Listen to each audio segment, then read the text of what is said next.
Well,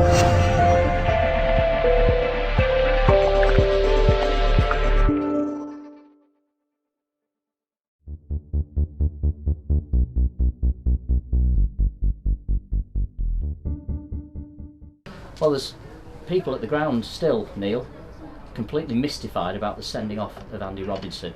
The game hadn't restarted, shown a red card before he even touched the ball, before the game had got going again. What has actually happened? What's the referee said to you? Well, the referee is obviously he's a bit mystified himself. He's saying that the linesman is claiming that Andy Robinson swore at him. Well, there was none of their lads did. There was 2 substitutions happened at the time. They're asking me what's gone on. I was standing. Sean Riley was standing there because he was waiting to go because there was a knock. So everyone's mystified. Robbo's adamant he said nothing. But the thing for me is, even though he sent him off, and that's why I was asking to speak to the ref and he came over, to be fair, was if he has said anything, he wasn't in the field of play. Now, because Robbo ran on the pitch and there was nothing, never turned round, never. I mean, well, the linesman who was offended waved him on. Yeah, so I don't know how he can say if something's been said that he called him something. Mystified, but to be fair, you know that linesman all day was just, I don't know what was up with him. He must have had a bad morning or something, because he never swore at him.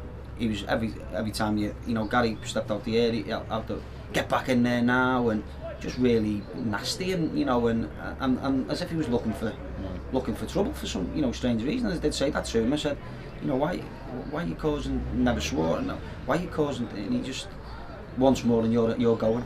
And when you've got people with that attitude, as I just said to him, if he wants to be the centre of attention, go and join the theatre.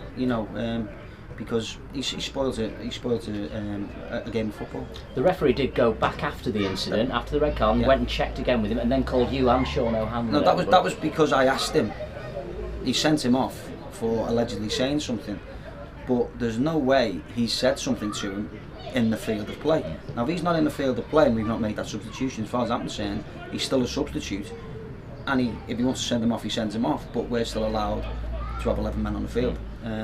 But then the linesman told him, because he still hasn't entered the field of play. So you left Danny Morton. Left Danny Morton what he was, or put something else, or whatever. So that was what I was asking. But then he's adamant. I mean, he's had it in for us all day. As I say, and he was adamant. He was wanting to start something. I don't know what was up. From the very 5 or 6 minutes. Asking for it, he was just like nasty back to you, and I just couldn't believe his attitude.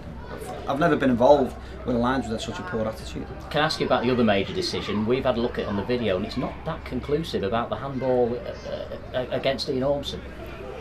It's never a handball in my opinion. I mean, even if it's hit his arm, he's 2 yards away.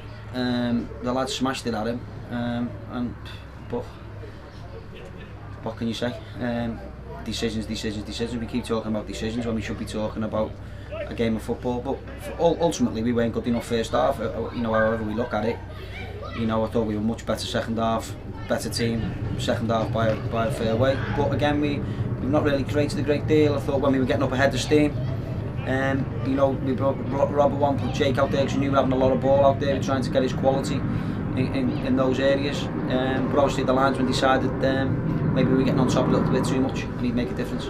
I thought what was interesting was that Solihull, having got the lead in the second half, showed very little in the way of ambition, and I guess it's a tribute to you and your team that they were more than happy just to sit and defend for 45 minutes. Yeah, they defended well. You've got to say they defended well. I don't think that was their plan. I think we were on the front foot. It was a pretty heated dressing room at half time, and we asked our lads to go and get after them, get on the front foot. It was far too easy first half to play out and do what they wanted. So I don't think it was Solihull sitting in, although they defended well. I think it was more about us being on the front foot and going and getting after them a little bit more. But ultimately we haven't got anything from the game. Any view on the goal that you did concede? Are you disappointed about the defending on that? Very much so. There's a man got a free header at the back post. Danny Morton. You've got to get tighter to your players, and first of all, Ian's done what he done last week. Which isn't good enough. Kicked it straight at their man, and then we've been given a handball, which how the referee can give a handball there is beyond me. And then we haven't defended the ball in the box. So there's a number of of errors there and made our own downfall. But we've lost the game, so we've got to pick ourselves up. But we've got to have more second half performances than first half if we're going to do anything in this league. Jon Keighren gave you a little bit of spark, didn't he, when he came on? Unfortunately, the incident seemed to slow that momentum that you had. It did, yeah, and the incidents will probably, what everyone will be talking about. I'm sure the linesmen will be happy with that. But yeah, we were just on the front foot, I thought, and we were just bringing Robbo on to try and make us play a little bit more and hopefully make that killer pass. But obviously that wasn't to be. Next week, of course, you've got Chorley again, who you've played last time out and lost to them. But you'll hope to have one or two players back, and I know Lamin was missing today. You might even have a new face in the squad. Yeah, we're trying with a new face. I know everybody's keen for us to get a new face, but it's a case of not, first of all, just adding somebody to the squad that ain't going to make any difference to us. But you can see today, we do need another body up front. But if we give the first half performance, it doesn't matter if you've got Robbie Fowler up front. Second half performance, that's what we've got to be. I've just said to them, in there, at this level of football, we're by far the biggest football club at this level. And they've all played in games where they've been the underdog, and we've got to raise our game. Every game, because every team that you play home, you've seen Solihull there. I thought when it came out they were going to, they won the league or something, because they were that ecstatic about what they've done. Fair play to them. They've done a job and they've won the game. But we're only just coming into November, and we've got a lot of work to do. Don't get me wrong. I'm not undermining their victory in any way, because they've won the game, and good luck to them. But as I said before, we can't have first half performances like we've just had. Your captain was excellent again today, but he'll be missing next week. Have you got a plan in mind, maybe to replace him? Possibly, we might give Ryan a go in there, but we're just assessing where we're at and what we require. There's one or two issues that I'm not happy with.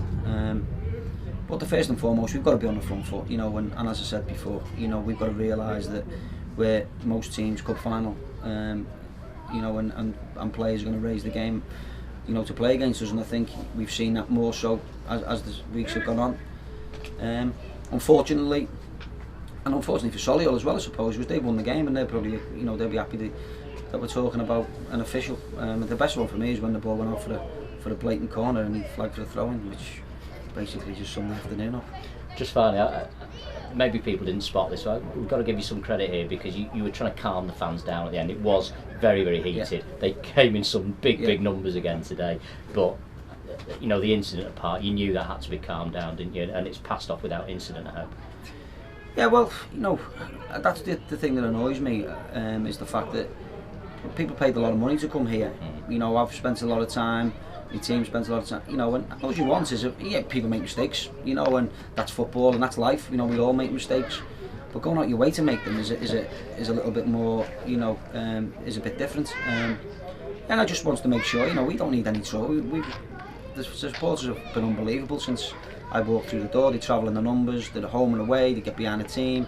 There's no negativity. They've given Solihull a record gate today. Yeah, and there's no negativity, and I don't want the club getting in any trouble.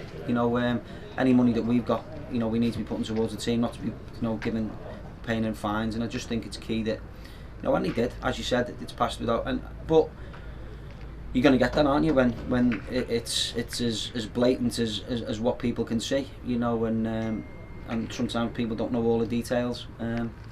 But the fans have been a credit to the football club again, and and I think people should, football fans in general get a bad press, and I think people should, remember a lot of the good stuff that they do as well. Well said. Thanks for your time. Cheers.